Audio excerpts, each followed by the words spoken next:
Nos hizo la vida eterna. Maravilloso. Qué pasaje hoy. Tremendo pasaje de la Escritura. Voy a tratar de resumir hacia alta velocidad y cuarto empezamos para las 12 en punto. Hay que terminar un poquito antes para que haya una canción y le demos para adelante. Así que Juan, hasta llegar aquí, en el capítulo 1, comenzó a hablar acerca del conflicto que había entre la luz y las tinieblas. Miren lo que dice Juan 1, primera de Juan capítulo 1, versículo 5. Dice, y este es el mensaje que hemos oído de él y os anunciamos. Dios es luz y no hay tinieblas en él. Si quieren pueden subrayar, no hay tinieblas en él. Si decimos que tenemos comunión con él, con Dios, y andamos en tinieblas, mentimos.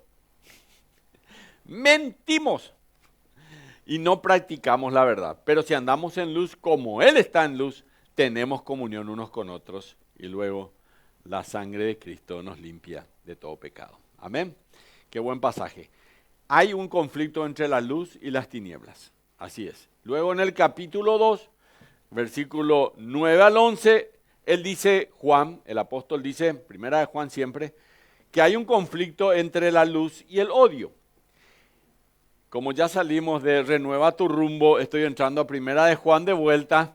Nos habíamos quedado allí en el capítulo 2, versículo 9 al 11, y hoy hasta el 25, entre paréntesis, y hoy vamos a, ya leímos el 25, hasta el 25, desde el versículo 18. Del 9 al 11 dice así, el que dice que está en luz y aborrece a su hermano, está todavía en tinieblas. Miren qué característica importante. El que dice que está en luz y aborrece a su hermano, está todavía en tinieblas. El que ama a su hermano permanece en la luz. Estamos hablando de los hermanos en Cristo. Y en él no hay tropiezo. Pero el que aborrece a su hermana o a su hermano está en tinieblas y anda en tinieblas. No es que está luego en tinieblas. Anda en tinieblas y no sabe a dónde va. No sabe. Porque las tinieblas le han cegado los ojos. Y ahora nos advierte un tercer conflicto el apóstol Juan. Y el conflicto es entre la verdad y el error. Así que el primero es entre la luz y las tinieblas. El segundo conflicto que dice Juan en el capítulo 2 es entre la luz y el odio. Y el tercer conflicto que dice ahora Juan, y hoy vamos a estudiar, es entre la verdad y el error. Qué importante es vivir una vida verdadera, verdadera. Una vida en la que otros puedan fijarse, porque cuando la verdad mora en nosotros, la evidencia de esa nueva vida es una evidencia auténtica. Cuando la verdad mora en nosotros, la evidencia de una nueva vida es una evidencia auténtica, como hijo de Dios. En estos días me llamó un ingeniero con quien vengo hablando hace buen tiempo ya, de más de 70 años ya. Y estuve hablando con él porque él tiene una propiedad al lado de mi casa, no acá, sino en San Bernardino. Y resulta ser que yo le tenía que ayudar para que pueda él meter parte de un andamio en la propiedad nuestra, para que él pueda, digamos, trabajar en la casa que estaba haciendo como ingeniero allí, ¿verdad? Y estábamos siempre dándole el ok, yo hablaba con él, le decía sí, ok, vamos a hacer así, voy a llamar a alguien que vaya ahí, nos íbamos, le ayudábamos para que él lleve adelante eso, no era ese tipo de gente que, ese es tu problema, resolver tu problema. ¿Verdad? No es mi problema que tu construcción ahí no puedas hacerlo, ¿verdad? Ese es problema tuyo. ¿Verdad? Yo siempre le daba. Y en estos días me llamó y me dijo, tengo algo que quiero hablarte y quiero ir junto a vos, a tu oficina. Bueno, listo, no hay problema, vení. Y luego me llamó y me dijo, vos sabés que me es difícil, así que quiero hablar un poco contigo, pero resulta ser que me es difícil llegar porque paso por un problema. Estoy pasando por un problema en este momento, un problema muy grande. Y yo noté en su voz que él se estaba ahí ya prácticamente por quebrar, ¿verdad? 70 años. Le dije, ¿qué te pasa, ingeniero? Contame, le dije, ¿cuál es tu problema? Se le detectó cáncer a mi esposa. Y ella se quebró. Le dije, bueno, y contame, ¿cómo fue eso? ¿Cómo sucedió? Y decime, le dije. Y bueno, mira, no te quiero molestar con esto, ¿verdad? Pero mira, imagínate que pasa esto. Pues le dije, vos sabés que yo soy pastor, le dije. Me dijo, nunca sabía ni nada, pero había algo que me decía que probablemente vos tenías algún tipo de relación con Dios especial. Y me llamó mucho la atención porque fue en esta semana que me pasó esto. Y hoy era este el tema. Cuando la verdad mora en nosotros, la evidencia se muestra con nuestra vida auténtica. Y esto es muy importante.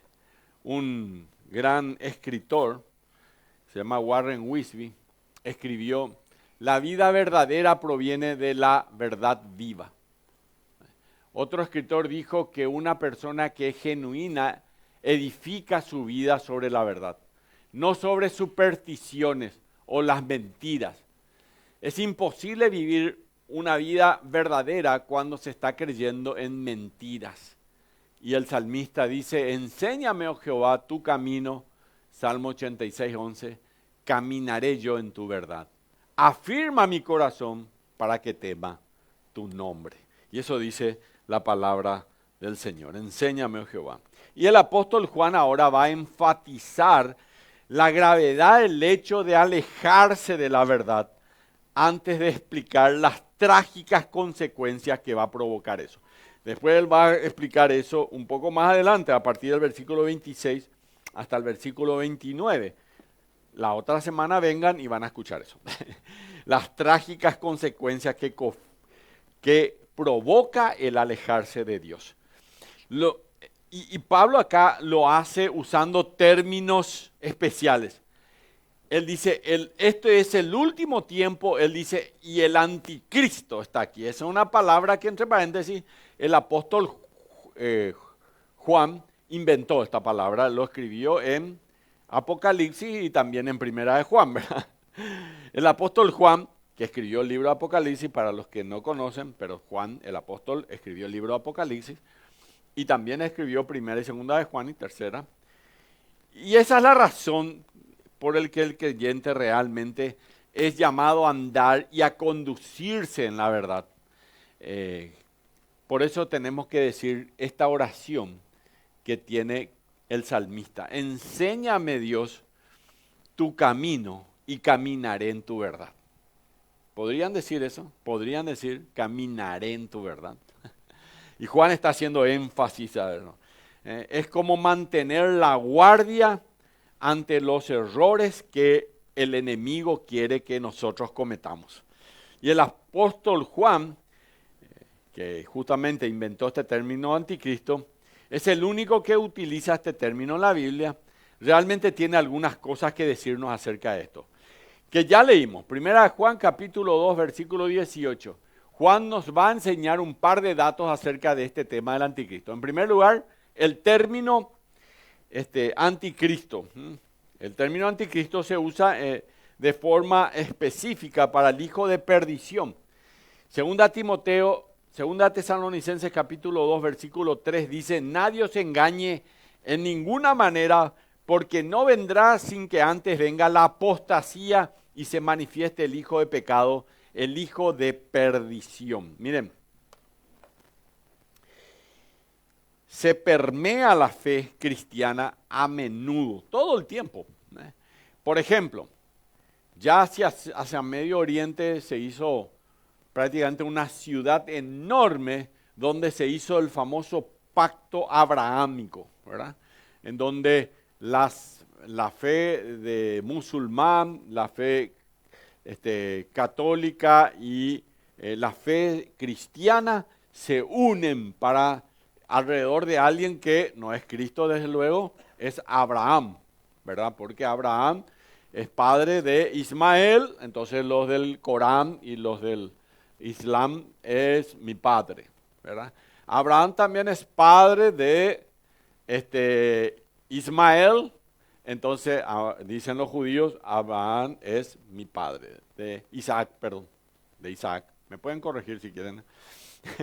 De repente me voy así. Y también Jesucristo es de la descendencia también de David, pero David es de la descendencia de Abraham. Entonces, todos alrededor de Abraham. Bueno, pero el cristianismo, ¿cómo el cristianismo va a estar alrededor de Abraham? Nosotros estamos alrededor de Cristo, ¿eh? Y estas son mentiras que el diablo está sembrando y que tenemos que tener los ojos abiertos porque hay alguien que fue allá y por el cristianismo firmó que está de acuerdo, ¿verdad? Pero no nosotros. Nosotros no estamos de acuerdo con eso. Nosotros creemos que Cristo es el único camino, la verdad y la vida y que nadie viene al Padre si no es por medio del Señor Jesucristo. No hay manera de negociar la salvación. No es que yo puedo hoy pararme acá y decir, señores, quiero contarles que ahora el Salvador ya no es Cristo, sino que es Abraham. A partir de ahora no se preocupen, ¿cuántos creen en Abraham? Levanten la mano y todos ahí levantan la mano, ya está hecho. Vamos todos al cielo. No va a ser nunca así, jamás. El único medio es el Señor Jesucristo.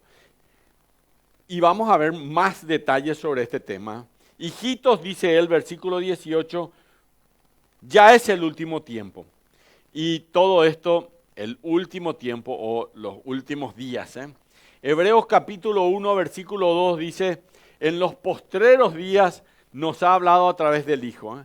Dios habiendo hablado, Hebreos capítulo 1, versículo 1, de muchas veces y de muchas maneras, en los postreros tiempos nos ha hablado a través del Hijo, a quien constituyó heredero de todo y a quien asimismo hizo el universo, por quien asimismo hizo el universo, ¿verdad?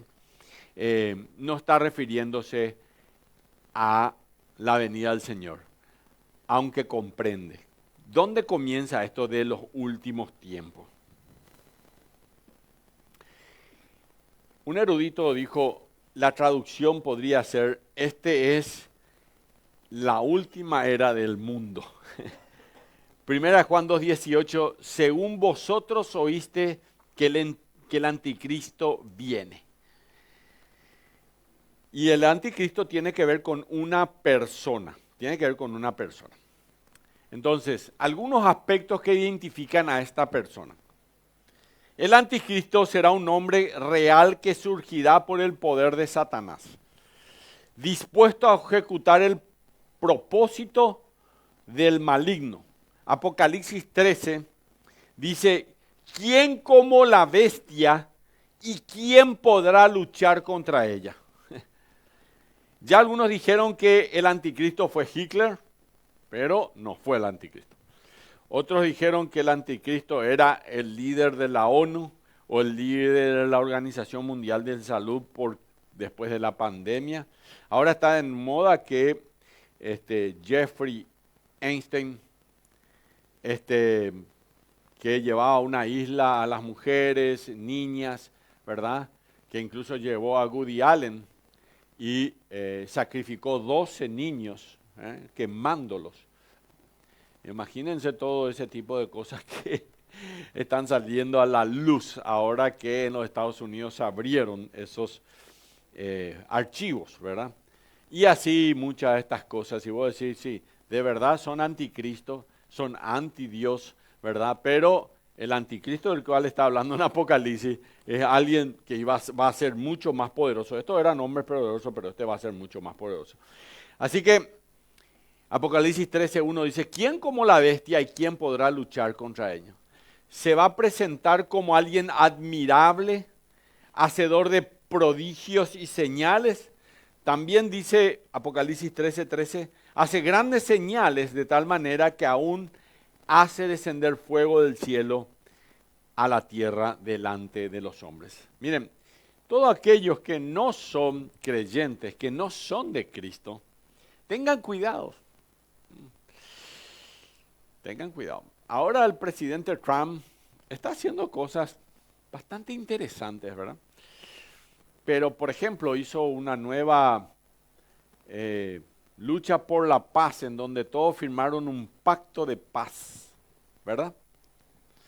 Paraguay firmó ese pacto de paz. Ahí estuvo Peña al lado de Trump firmando el pacto de paz. Paz en el mundo. ¿Saben qué dice la palabra de Dios que va a pasar? Que cuando digan paz y seguridad,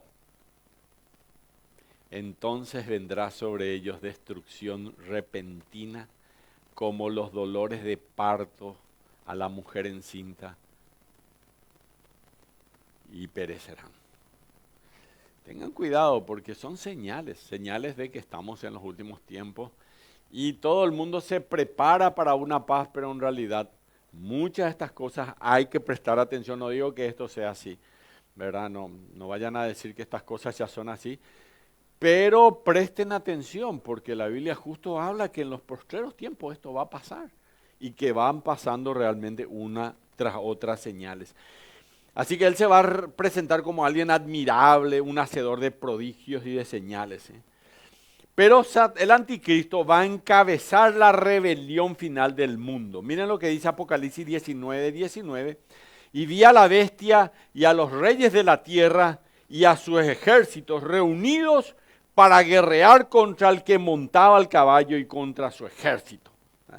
Apocalipsis capítulo 19 habla de la segunda venida del Señor Jesucristo. El Señor Jesucristo viene montado en un caballo blanco, ¿verdad? El caballo de la victoria. Entre paréntesis, en capítulo 4 hay otro que le quiere ser igual a Jesucristo. También monta un caballo blanco, pero no es Jesucristo. Los 4 jinetes del Apocalipsis, acuérdense. Hay uno de ellos, el primero que tiene un caballo blanco. Ese no es Jesucristo, entre paréntesis. Este Apocalipsis 19 sí. Y ese ejército que viene con él, ¿quiénes son? La iglesia de Cristo. Y nosotros venimos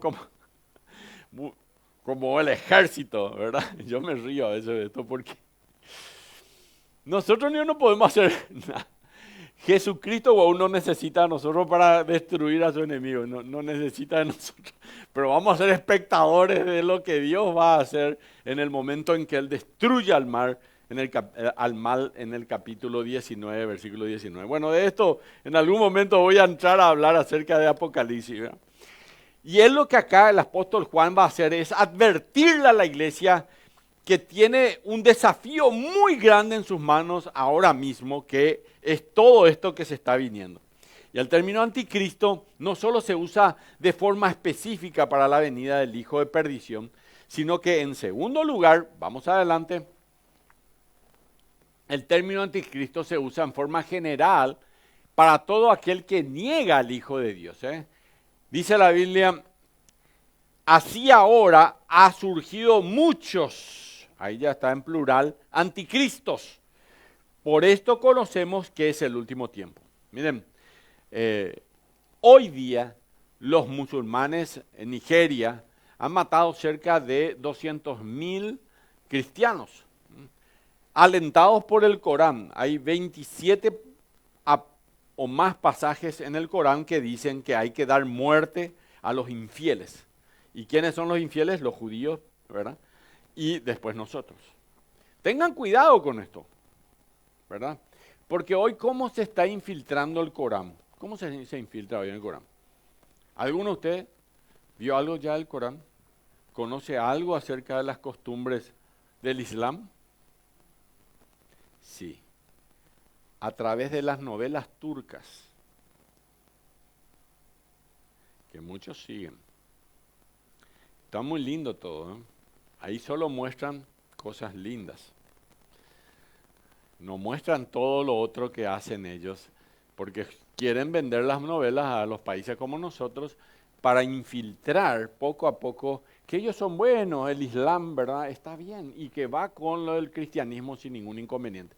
Tengan mucho cuidado porque esto está pasando hoy, ahora, en este momento. La palabra anticristo es una palabra compuesta anti, en contra, en vez de, y Cristo. En contra o en vez de Cristo. Y es una referencia, desde luego, a el Señor Jesucristo. Así que aquellos que son anticristos son literalmente aquellos que se oponen a Cristo, que están en contra de Cristo y de las cosas de Cristo, del Evangelio de Cristo y de la iglesia de Cristo. Tengan cuidado. O sea, ahora se viene este año unas elecciones municipales. Vean bien por quién van a votar. A quienes están apoyando los candidatos antes de votar. Vi a una mujer que es candidata apoyando el aborto. Tengan cuidado, ¿verdad? Porque eso está en contra de la palabra de Dios y bueno, ella apoya eso. No voten por una persona que haga ese tipo de cosas, ¿verdad? O también pueden ser líderes o sectas o falsos maestros que se presentan a sí mismos como un sustituto de Cristo. Uno que se hace llamar profeta o se hace llamar apóstol. Dice, escuché hace poco a uno que acá está en Lambaré, que dijo que la Biblia no es necesaria. Y eso es reemplazar a Cristo. Acuérdense que la verdad es la palabra de Dios, la verdad es Cristo. Eso dice la palabra de Dios. Jesucristo dijo, yo soy la verdad. Si vos lo reemplazás la palabra de Dios, entonces estás reemplazándolo a Cristo directamente. Y en ese momento, tu figura está por encima de todo el resto y vos sos la figura en ese momento. Así que no podemos confiar en ellos. Bueno, las características del anticristo, vamos a irnos rápidamente. Ellos han estado desde los comienzos de la iglesia. Imagínense si el apóstol Juan vivía todavía, y él ya tenía un problema con aquellos que estaban en la iglesia que eran anticristos. Así que quiere decir que han estado desde el comienzo de la iglesia. Ellos han estado desde el comienzo de las iglesias. Tengan ojo con aquellos que se hacen llamar profetas o apóstoles. Iglesias, tengan cuidado con los nombres. ¿Cómo se llama la iglesia del centro? Iglesia cristiana evangélica. Nosotros, en primer lugar, nos identificamos como cristianos. O sea, no hay otro, ¿verdad? Pero si una iglesia ya se hace llamar apostólica, por ejemplo, tengan cuidado, ¿verdad? Porque, ¿y eso cómo es? Como una iglesia apostólica. O sea, espera. O sea, los apóstoles ya murieron todos, ¿verdad? Acuérdense que Apocalipsis, lean, dice que los cimientos de la ciudad, de la Nueva Jerusalén, van a estar escritos en cada uno de los cimientos el nombre de cada apóstol. ¿Y cuántos cimientos ustedes creen que tiene la ciudad? 12 cimientos. Así que no puede haber más apóstoles porque los cimientos de la ciudad van a estar escritos por ellos, ¿verdad? Entonces no puede ser que haya más de 12, porque 12 apóstoles justamente es lo que la palabra de Dios nos cuenta, ¿verdad? Así que le gusta generalmente juzgar este tipo de gente a los que sirven y critican las buenas intenciones, diciendo de alguna manera, cuando alguien le critica a uno que está sirviendo a Dios, ¿qué es lo que está diciendo? Que él puede hacer mejor las cosas. Y ese tipo de personas dividen las iglesias y son normalmente personas muy sensuales que te llevan por el lado emocional hacia eso. Primera de Juan capítulo 2, versículo 18 dice, así ahora han surgido muchos anticristos, por esto conocemos que es el último tiempo. Y Juan enseña que en el último tiempo muchos anticristos van a aparecer. Literalmente empezaron a surgir o surgieron muchos. Y el que viene es uno, los que han surgido son muchos. En muchos países los anticristos incendian iglesias. 300 iglesias a 500 iglesias por año son incendiadas, sobre todo en el África. Persiguen a los cristianos, entran, metralleta en mano y matan a todos los que estaban alabando al Señor. Lo atropellan, violan a sus mujeres. Se trata de personas con el pensamiento y el deseo propios en contra del Señor Jesucristo. Acá en Paraguay, honestamente, nosotros vivimos una bendición de cómo somos, ¿verdad? Pero imagínense ser cristianos en el África, en Nigeria, en donde ya mataron a más de 300.000, y que vos en cualquier momento seas el siguiente, ¿verdad? Tengan cuidado, en Irán ahora se levantó la población contra el ayatolá, ¿verdad? Y nuevamente los cristianos fueron los primeros propulsores, pues ya se lo están matando. 20.000 muertos dicen que ya hubo, ¿verdad? El Señor advirtió sobre estos engañadores. Mateo capítulo 24, Mateo, el Señor Jesucristo va a hablar, dice, porque vendrán muchos en mi nombre, diciendo, yo soy el Cristo, y a muchos engañarán. Siempre a mí me da todo, digamos, se me ponen los pelos de punta cuando dice, a muchos engañarán. Muchos, muchos engañarán. Eso dice la palabra de Dios. Y todos están rodeados de prodigios, de señales que hacen ante los hombres y para afianzar sus falsedades engañando a la gente. Son falsos maestros, son falsos profetas que vendrán en el nombre del Señor con enseñanzas impías. Miren, por eso es tan importante entender la palabra de Dios. Por eso es tan importante entender la sana doctrina. ¿Por qué? Porque o si no te van a engañar. Te van a engañar, definitivamente. Porque parece todo igual. Parece muy igual. Pero ellos están metiendo cosas, por sobre todo en aquello que tiene que ver con la salvación y la vida eterna, están metiendo como que eso no es tan importante. Es un detalle nomás. ¿Dónde vas a pasar la eternidad? Como un detalle. Más importante va a ser, no sé, la alabanza, la adoración, que nos sintamos bien, que haya comunión, que nos querramos todos. Eso es más importante. Cuando en realidad lo más importante que tiene el cristiano y por el cual somos uno, dice la palabra de Dios, que tenemos un mismo Salvador, un mismo Señor, un mismo bautismo. Lean la palabra de Dios y van a darse cuenta del por qué estamos unidos aquellos que somos de Cristo. Son los falsos maestros, los falsos profetas que vendrán en el nombre del Señor con enseñanzas impías. Mira lo que dice 1 Timoteo capítulo 4, versículo 1 al 5. Pueden anotar al lado si es que no está en sus anotaciones. Dice, pero el Espíritu dice claramente que en los postreros tiempos, en los últimos tiempos, algunos apostatarán de la fe, escuchando a espíritus engañadores. Miren lo que va a pasar, Van a escuchar a espíritus engañadores y a doctrinas de demonios, por la hipocresía de mentirosos que teniendo cauterizada la conciencia, prohibirán casarse y mandarán abstenerse de alimentos que Dios creó para que con acción de gracias participasen de ellos los creyentes y los que han conocido la verdad. Porque todo lo que Dios creó es bueno y nada es de desecharse si se toma con acción de gracia. Porque por la palabra de Dios y por la oración es justificado. Miren, el apóstol Pedro ataca esto. El apóstol Juan aquí ataca esto. El apóstol Judas, el medio hermano de Jesús, ataca esto. Pablo ataca esto. Y Santiago ataca esto. Ataca esto. Imagínense, si ellos ya tenían problemas, eran los apóstoles. El Señor Jesucristo había muerto y resucitado recién. ¿Cuánto más nosotros en esta era vamos a tener problemas con la sana doctrina? Por eso es tan importante entender y conocer la palabra de Dios y profundizar la palabra de Dios. Aquellos que se oponen a Cristo y su verdad aparecieron tan pronto como apareció la iglesia. Y no es solamente un fenómeno de este siglo XXI. Así que, punto B. Ellos han llegado a ser miembros de la iglesia. Primera Juan 2:19, miembro de la iglesia del centro, dicen. Habrán sido.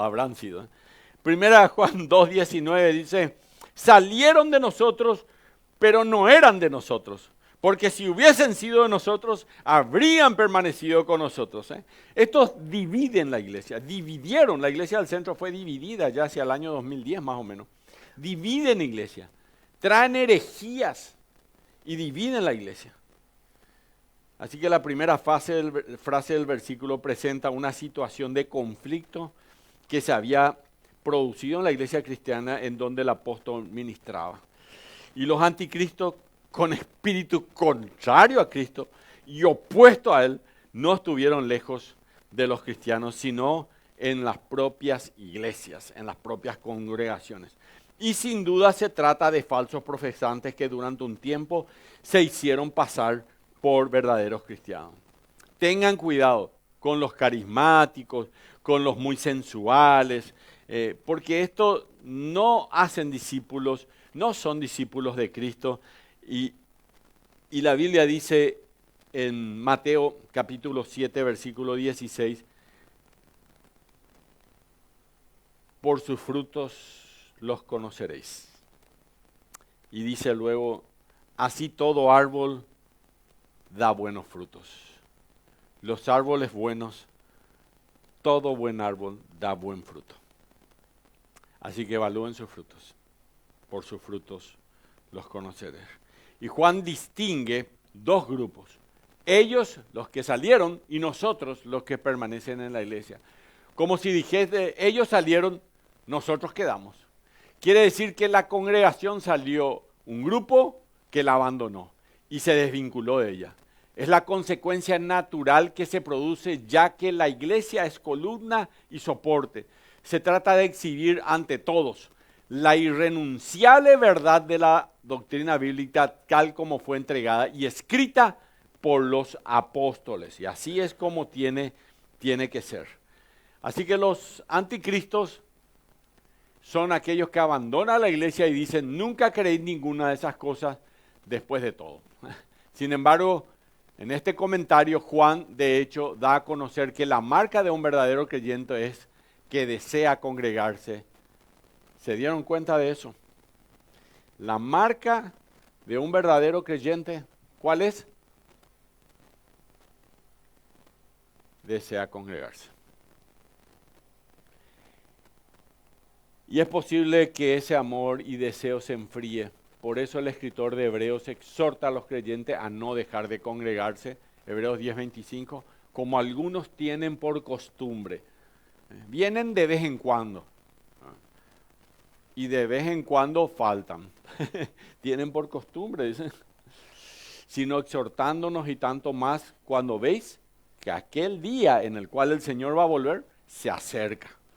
Eso dice la palabra de Dios. Hebreos 10:25. Eso dice el Señor en su palabra. Y Juan llega a esta conclusión. Ellos abandonan la comunión de la iglesia. 1 Juan 2:19 dice, salieron de nosotros porque no eran de nosotros. Pero no eran de nosotros porque si hubiesen sido de nosotros, habían permanecido con nosotros. Esta es la conclusión. Juan llega a esta conclusión. Realmente no eran de nosotros porque si hubieran sido de nosotros, hubieran permanecido con nosotros. Y Juan llega a la conclusión de que estos que salieron no eran de nosotros. Es decir, no eran verdaderos creyentes, sino meros profesantes. El espíritu del anticristo se opone a lo que Cristo vino a edificar, su iglesia. Siempre el anticristo va a hacer que su iglesia no prospere, sino que se destruya. Él está tratando de hacer que eso ocurra realmente. Por eso él está haciendo de que realmente no crezcamos. Hechos capítulo 20, versículo 29 y 30, dice Pablo, el apóstol, porque yo sé que después de mi partida entrarán en medio de vosotros lobos rapaces, que no perdonarán al rebaño. Y de vosotros mismos, ahí en la iglesia de ustedes, se levantarán nombres que hablen cosas perversas para llevar discípulos tras sí. Y eso es lo que hace el anticristo. Mateo 16:18 dice, y yo también te digo que tú eres Pedro y sobre esta roca edificaré mi iglesia y las puertas del Hades no prevalecerán contra ella. No importa lo que haya sucedido, las puertas del Hades no van a prevalecer contra la iglesia. Bueno, este grupo manifestó un abandono de la iglesia, que es la iglesia columna y baluarte de la verdad. Miren lo que dice 1 Timoteo 3:15. Para que si tardo, dice el apóstol Pablo, le dice a Timoteo, su discípulo, sepas cómo debes conducirte en la casa de Dios, que es la iglesia del Dios viviente, columna y baluarte de la verdad. Miren, en la iglesia no hay lugar para aquellos que se oponen a Cristo. En la iglesia no hay lugar para ellos. Estos que salieron eran desobedientes a Dios porque no asumían las demandas de santidad, de pureza, de respeto, sino que seguían las perversidades de este mundo. Esto es lo que dice el apóstol Juan. Y un comentarista bíblico dice: se trataba de gente infiltrada entre los cristianos que se hacían pasar por cristianos, como predicadores o maestros, pero no de Dios sino de Satanás. Enseñaban mentiras religiosas, cubiertas de apariencia de doctrinas novedosas, para engañar a otros. Promovían el libertinaje y la corrupción propias del mundo en oposición a la santidad de Dios. Por eso Juan afirma que no eran de nosotros. Habían hecho una profesión de fe mentirosa y su vida en la iglesia había sido una mentira. Al salir, rompen abiertamente la comunión de la iglesia con los hermanos y evidencian que no lo habían tenido nunca a Dios como Padre, ni a Cristo como su Hijo. Lo que hemos oído, dice el apóstol Juan, en 1 Juan capítulo 1, versículo 3, y visto os anunciamos para que también vosotros tengáis comunión con nosotros, y nuestra comunión verdaderamente es con el Padre y con su Hijo Jesucristo. Así que el apóstol Juan agrega algunas palabras de aliento para esta iglesia que ha perdido a algunos miembros. Porque la verdad es que a nosotros nos duele mucho cuando perdemos a alguno de los miembros de la iglesia. Y no solo aquellos que se van por cuestiones doctrinales, sino también los que se van por cualquier otra razón. Así que él dice, en el caso de estos que abandonan, Juan anima a los creyentes y escribe el versículo 19, salieron de nosotros para que se manifieste que no todos son de nosotros. En otras palabras, Dios en su gracia remueve estas personas de la asamblea sin necesidad de que la iglesia tenga que sacarlos. Ellos se van solos y su salida, escribe Juan aquí, es una manifestación de su incredulidad. Todo lo que habían dicho no era verdad. Y esta es la razón por la que esto es bueno. A pesar de que no me gusta, pero es bueno. Ellos pudieron haber permanecido en la iglesia por mucho más tiempo y eventualmente haber traído problemas e incluso haber dañado a la iglesia con su influencia negativa sobre las vidas de aquellos que amamos al Señor Jesucristo. Ahora, es todo aquel que se va de la iglesia un anticristo, pregunto. ¿Es alguien que nunca fue salvo? Por supuesto que no. De otra manera, ¿por qué el escritor del libro de Hebreos diría: no dejen de reunirnos, sino exhortándonos y tanto más, para que, digamos, viendo que aquel día se acerca? No todo el que se fue es por eso. F.B. Meyer, un pastor británico en finales de 1800, escribió: una vez visitó a un señor que no venía a la iglesia, ¿verdad? Porque, bueno, él decía que él se iba a la iglesia y si vos le preguntabas al día siguiente de lo que el pastor habló, ya se había olvidado. Si yo le pregunto qué hablé la semana pasada, me pillaste, pastor, me Entonces él dijo: ¿para qué me voy a ir a la iglesia si me olvido otra vez después? Ya era un señor anciano ya. Y F.B. Meyer, pastor en Inglaterra, se sentó al lado de él. Hace frío en Inglaterra, así que había allí uno de esos garcitos con leña y carbón. Y estuvo a su lado un buen tiempo, hablando allí de temas varios, ¿verdad? En un momento a F.B. Meyer se le ocurre una idea y agarró un carbón y quitó afuera y lo puso allí con una pinza, ¿verdad? Estaba ardiendo ese carbón. Poco a poco el horno seguía ardiendo con el carbón, pero ese carbón que quedó solito se comenzaba a enfriar hasta apagarse. F.B. Meyer cuenta de que aquel señor que era miembro de la iglesia le dijo así: ya entendí, nos vemos el domingo en la iglesia. Y con eso él se retiró, ya había hecho lo que había pasado. Miren, en la iglesia nosotros nos animamos y nos alentamos unos a otros. Y hacemos que realmente podamos seguir creyendo. Así que vamos ya terminando el punto D. Ellos rechazan las doctrinas fundamentales de la iglesia. Primera Juan 2:22 dice: ¿quién es el mentiroso sino el que niega que Jesús es el Cristo? Los anticristos no solo niegan que Jesús es el Cristo, sino que, noten en el versículo 22, este es el anticristo el que niega al Padre y al Hijo. Ellos rechazan esta doctrina fundamental de que Jesús es igualmente Dios, tal como el Padre y el Espíritu Santo. Tengan mucho cuidado con esto. Acuérdense que los mormones no creen de que Jesucristo es Dios. Los testigos de Jehová no creen que Jesucristo también es Dios. Tengan cuidado. Los musulmanes, incluso en el Corán hay 27 nombramientos de Jesucristo en el Corán, pero ellos no creen que Jesucristo es el Hijo de Dios. No creen. Y así les puedo decir muchas otras cosas, pero todos parecen muy buenos, muy buenitos, ¿verdad? Pero no creen que eso sea así.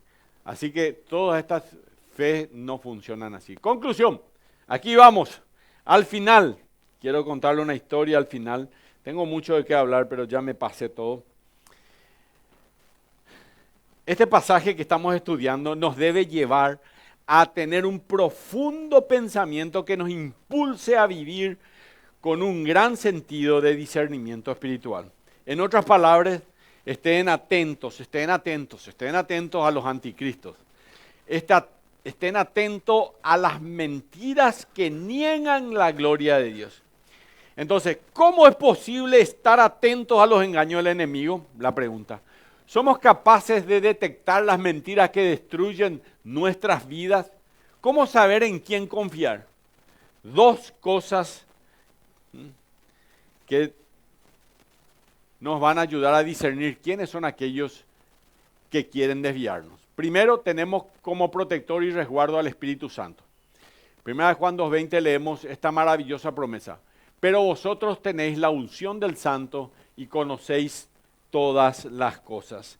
En otras palabras, cuando se trata de la verdad de Jesucristo como el Mesías, el Hijo de Dios, Juan dice, ustedes han recibido una unción, el Espíritu Santo está en su vida, hay una referencia figurativa al Espíritu Santo. A través de eso, que mora en su vida el Espíritu Santo, ustedes pueden saber. Y dice también el versículo, y todos vosotros lo sabéis.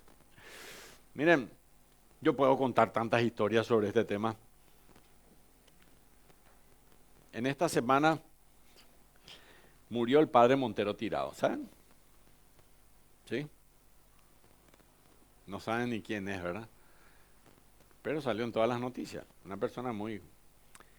Cuando apenas tenía 18 años iba a predicar a la Plaza Uruguaya y subía a una tarima que había alrededor de unos árboles. Y desde ahí hablaba en la Plaza Uruguaya a las personas que se reunían. Un día apareció el padre Montero Tirado. Estaba yo hablando, 18 años, él era un señor grande, me tiraba de mi pantalón. Era alto, él es bajito, entre paréntesis, para que yo ya era un gigante encima, ¿verdad? Me estiraba el pantalón, ¿verdad? Y me quería hacer bajar. Yo le dije, yo voy a hablar primero acá y después te voy a hacer caso, le dije. No le conocía, yo no sabía que él era. Así que él dijo, yo te voy a hacer una demanda para que no prediques más aquí en este lugar. Y fue, hizo una demanda a la policía, entre paréntesis. La siguiente semana, el sábado siguiente, desde luego, yo volví a irme a la Plaza Uruguaya para predicar. Se juntó nuevamente quizás 50 personas y otra vez predicaba el mensaje del Evangelio fuertemente y aparece otra vez. Yo te dije que le iba a decir a la policía y acto seguido la policía entró. Y él se fue. Y paré desde luego porque era la dictadura. Y bueno, cuando era la dictadura, señores, a la policía le teníamos miedo, mucho miedo, ¿verdad? Hasta ahora le tenemos miedo, pero en la dictadura mucho más, ¿verdad? Así que vino y me dijo, si usted está hablando acá y está haciendo una reunión, tiene que tener una orden para poder tener esta reunión. Usted necesita tener una orden. Yo le dije, miren, yo tengo orden superior. Se miraron los policías. Orden superior era que Stroessner me había dado una orden. Nada que ver, ¿verdad? Pero yo le dije nomás eso. Y se retiraron y yo seguía hablando de Cristo aquella. Yo les puedo contar miles de anécdotas, les cuento que para matarse de la risa. Realmente yo así le miré, de repente se comienzan a retirar y yo decía, ¿qué le habré dicho? Y después entendí que lo que había dicho era exactamente eso. Bueno, el Señor nos guiaba en aquel entonces, ¿verdad? Así que este es el espíritu por el cual Dios nos lleva adelante, Dios realmente nos fortalece. Así que vamos terminando ya. En segundo lugar tenemos un protector y guarda que es la Escritura. Primero tenemos al Espíritu Santo, ¿verdad? Acá está. Tenemos al Espíritu Santo. Y segundo, tenemos a las Escrituras, para no desviarnos. Os escribo no porque seáis ignorantes de la verdad, dice el apóstol Juan, 1 Juan 2:21, sino porque la conocéis y porque ninguna mentira procede de la verdad. Porque hay algunos que hasta usan versículos bíblicos o vienen con una Biblia, pero todos mal interpretados. Y tengan cuidado, alguna vez si después quieren saber algo más sobre esto, ya no hay tiempo ahora, pero tengan cuidado con los calvinistas, tengan cuidado con los arminianos y tengan cuidado con todos los que tengan un ista ahí al costado. Nosotros somos de Cristo y conocemos la palabra de Dios y nosotros seguimos al Señor, ¿verdad? La protección contra el error es segura en la medida que se conoce las Escrituras. Por lógica es mentira todo cuanto no está en la palabra de Dios. De otro modo, la enseñanza que no concuerda con la palabra de Dios es falsa. No puede ser que Dios haga la Biblia y diga, vos sabés que me olvidé de decirles algo, tipo, Diopio se va a olvidar. Acá está toda la revelación completa de Dios, todo aquel que Él quería que nosotros sepamos. Desde luego de Dios hay mucho más que esto, ¿no? Efesios capítulo 4, versículo 14 dice, para que ya no seamos niños fluctuantes, llevados por doquier de todo viento de doctrina, por estratagemas de hombres que para engañar emplean con astucia las artimañas del error. Miren, vivimos en tiempos donde hay vientos de doctrina de todo tipo, contrarios a la verdad bíblica. Así que conocemos la verdad tan profundamente como para detectar la mentira. ¿Qué tan importante es congregarnos para conocer realmente la verdad? Bueno, después van a poder completar. ¿Y será que somos como muchos que solo vamos a la iglesia? Realmente yo no quiero aprender nada, ni tampoco quiero cambiar nada. Realmente lo que yo quiero es irme nomás a la iglesia y nada más. Y esto es lo que un autor denominó una mentalidad de turista. Una mentalidad de turista. Acá cuando aparezca van a ver ahí al final mismo. Una mentalidad de turista. ¿Qué es un turista? ¿Qué es un turista? A ver. Uno que viaja a un país, le ponen un sello en el pasaporte, cambia su dinero por el de ese país, visita un museo, quizás otro, prueba la comida autóctona de ese lugar, saluda a los lugareños, compra un par de cosas de recuerdo y luego se va. En su corazón no hubo un cambio significativo, gracias a esa pequeña visita. Tampoco estaba interesado en que hubiera alguno. Cuando uno va de turista es meramente un turista. Usted solo está visitando. No está planeando cambiar de ciudadanía o algo así. De la misma manera pasa en la iglesia, escribió un autor. Todos los fines de semana, turistas pueden ser encontrados en las iglesias. Aparecen por 1 hora o 2, disfrutan el evento, cantan un par de canciones, ven a los lugareños que hablan, prueban el café en la entrada local y luego se van. Sus corazones no tuvieron ningún cambio significativo gracias a su pequeña visita. Pero, nuevamente, esa no era luego la idea. Son simples turistas. Y allí van el domingo, quizás a veces a otra iglesia, una más accesible, una más interesante, con cosas quizás más atractivas y menos demandas de sus vidas. Van a visitar ese lugar por un tiempo hasta que otra cosa le llame de nuevo la atención. Y allí van a salir otra vez, después de un tiempo, corriendo de ese lugar. Mi pregunta hoy para vos, y luego cantamos. ¿Cuál es tu estatus cuando venís a la iglesia? ¿Sos un turista o un residente? Vamos a cantar una canción y luego oramos al Señor.